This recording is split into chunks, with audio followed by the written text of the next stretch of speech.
কি রে নেপলা, তোরা এখানে কি করছিস? আমাকে কালকে বললি তোরা ইন্টারভিউ দিতে আজকে আসবি না, লুকি লুকি চলে আসছিস। কি খান কি ছিল রে? না মানে আমার ওই আসার কোনো ঠিক ছিল না, তো বাবা জবরদস্তি বলছে না তুই যা ইন্টারভিউ দিয়াই, নাহলে ঘরে খেতে দেবো না, তাই আমি চলে আসলাম তাড়াতাড়ি, তোকে আর বলা হয়নি।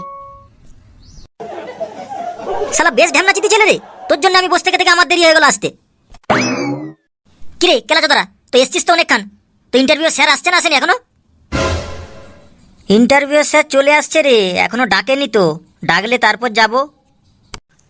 হেই বাইরে এত কিসের চেল্লামেল্লি হচ্ছে? স্যার ভিতরে রেগে যাচ্ছে। স্যার রেগে গেলে কিন্তু কারোর ইন্টারভিউ নেবে না, সবার ইন্টারভিউ ক্যান্সেল করে দেবে কিন্তু।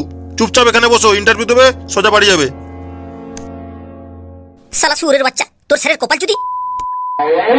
বুঝলি ভাই, বাইরে এমনিতেই যা গরম, তুই আর এখানে গরম করিস না ভাই। স্যার কিন্তু রেগে গেলে কারোর ইন্টারভিউ পাস করবে না, সবাইকে ফেল করে দেবে। তোর স্যারের মাকে পেন নাম করি। ফান্টু এত রাগিস না ভাই, আয় এখানে বস। আরে যখন ডাকবে তখন তুই আগে ইন্টারভিউ দিবি, তারপরে আমরা দেবো। তবু রাগিস না, তুই এখানে বস বস, মাথা ঠান্ডা কর, এখানে বসবি আয়। ভাই ফান্টু, ইন্টারভিউর জন্য কেমন স্টাডি করে আসছিস রে ভাই? পাস করতে পারবি তো? এই বালের ইন্টারভিউর জন্য আবার কি স্টাডি করতে হবে? ও আমি নিজে একাই 100। ইন্টারভিউ শুরু হয়ে গেছে, স্যার ডাকছে, একজন ভিতরে আসো, বাকি দুজন বাইরেই থাকবে। ও বেরোলে তারপর আরেকজন আসবে।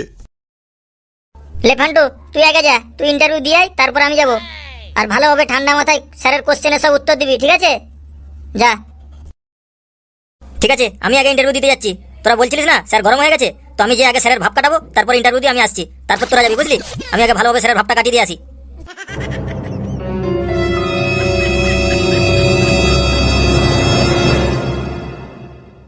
দেখ আবার, ফান্টু তো গেল রেগে রেগে, স্যারের কোশ্চেনের ঠিকঠাক জবাব দিতে পারবে তো?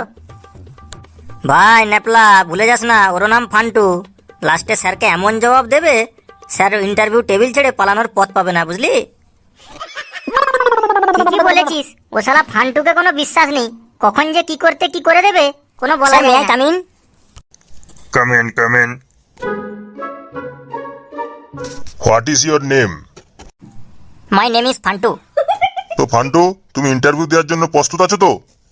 কেন স্যার, আপনার কি মনে হচ্ছে আমি এখানে লাইন মারতে আসছি? তো ফান্টু, তোমার ফার্স্ট কোশ্চেন হলো, তুমি অফিসে আসার সময় এইমাত্র যে সিঁড়ি ধরে তুমি আসলে, ওই সিঁড়িতে মোট কতগুলি সিঁড়ি রয়েছে, এটাই তোমার ফার্স্ট কোশ্চেন। স্যার সিঁড়িটা কি কেউ গন্তি করে চড়ে নাকি?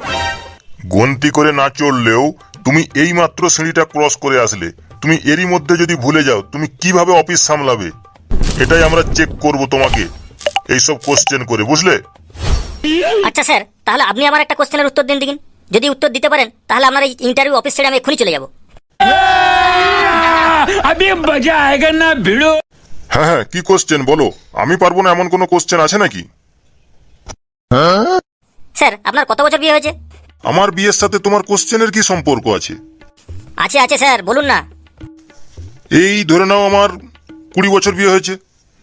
আপনি বলছেন 20 বছর আপনার বিয়ে হয়েছে, তাহলে আপনি বলুন ম্যাডাম আজকে দু হাতে মোট কতগুলো চুড়ি পরে রয়েছে? এই না মানে আমি অতটা তো দেখে আসিনি। তাহলে স্যার আপনি বলুন, আপনি 20 বছর বিয়ে করেছেন, তাতেও বলতে পারছেন না ম্যাডামের হাতে কটা চুড়ি রয়েছে, তাহলে কিভাবে আমাকে বলছেন যে আসার সময় কটা সিঁড়ি আছে গুনতে?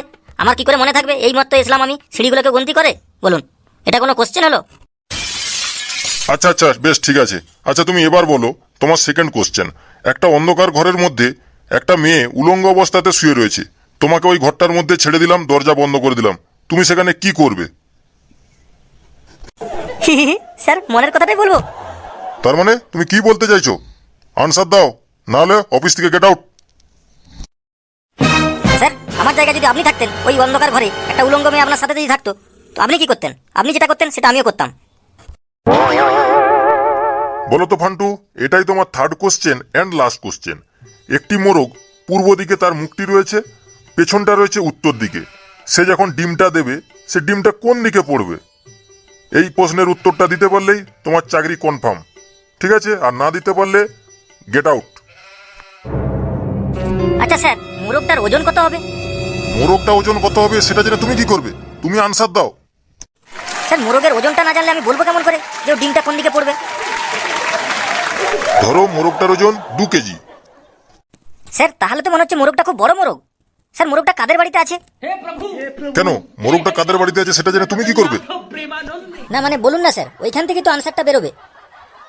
ধরো মোরগটা রাস্তায় ছাড়া রয়েছে, এবার বলো। না বলতে পারলে গেট আউট। আরে স্যার মোরগটাকে ডিম দেও, মোরগটা ডিম দেবে, আমি দেখবো, প্রমাণ সমেত আপনাকে বলবো। প্রমাণ ছাড়া আমি কাজ করি না, তাতে আমার অফিসে চাকরি দিবেন দিন, না দিতে পারলে না দিন, ঠিক আছে? ওরকম ছোটখাটো অফিসে আমি কাজ করি না। সিকিউরিটি, ফান্টুকে ঘাড় ধরে বার করে দাও অফিস থেকে। থাক, বের করে দেওয়ার কোনো দরকার নেই, আমি নিজেই চলে যাচ্ছি। আমি এমন বালের অফিসে চাকরি করি না যেখানে সিঁড়ি, মোরগ, ন্যাংটো মাগি নিয়ে কারবার চলে, ঠিক আছে? ওরকম ছোটখাটো বালের অফিসে আমি চাকরি করি না। সিকিউরিটি, বাইরে যে কজন ক্যান্ডিডেট রয়েছে ওদেরকে নেক্সট ডেট দিয়ে দাও। ওই একটা ক্যান্ডিডেটে আমার মাথা পুরো হ্যাং করে দিয়েছে, আজকে আমি আর ইন্টারভিউ নিতে পারবো না, ঠিক আছে? যাও, যেয়ে বলে দাও। ঠিক আছে স্যার, আমি এখনই বলে দিচ্ছি। আরে নেপলা, এই তো ফান্টু বেরিয়ে এসছে। কিরে ফান্টু, তোর ইন্টারভিউ হয়ে গেল? কেমন হলো রে ইন্টারভিউ? ধ্যাত তোর বালের ইন্টারভিউ। কেন রে ফান্টু, কি হলো আবার? এত রেগে আছিস কেন? আমার নাম ফান্টু, ভুলে যাস না। ফান্টু কখনো এরকম রেন্ডি অফিসে চাকরি করে না, যেই সব অফিসে সিঁড়িগোনা, মোরগ, ন্যাংটো মাগি এইসবের কারবার চলে, বুঝলি? এইসব জায়গায় ফান্টু কাজ করে না। কি হলো বলতো নেপলা, ব্যাপারটা কি? ফান্টু এরকম খোঁচে আছে কেন? তোদের ইচ্ছা তাই করবি যা, এই রেন্ডি অফিসে চাকরি আমার কোনো দরকার নেই। আমার বাপের আইসক্রিমের ব্যবসা রয়েছে, আমি যাবো আরো একটা ঠেলা কিনবো, দিয়ে বাপ বেটায় আইসক্রিমের ব্যবসা করবো এই গরমে। তোমরা বাকি যে কজন রয়েছো তোমাদের ইন্টারভিউ কালকে হবে, ঠিক আছে? তোমরা আজকে বাড়ি চলে যাও, কালকে চলে আসবে। স্যারের আজকে শরীর খারাপ হয়ে গেছে, তাই ইন্টারভিউ নিতে পারছে না, ঠিক আছে?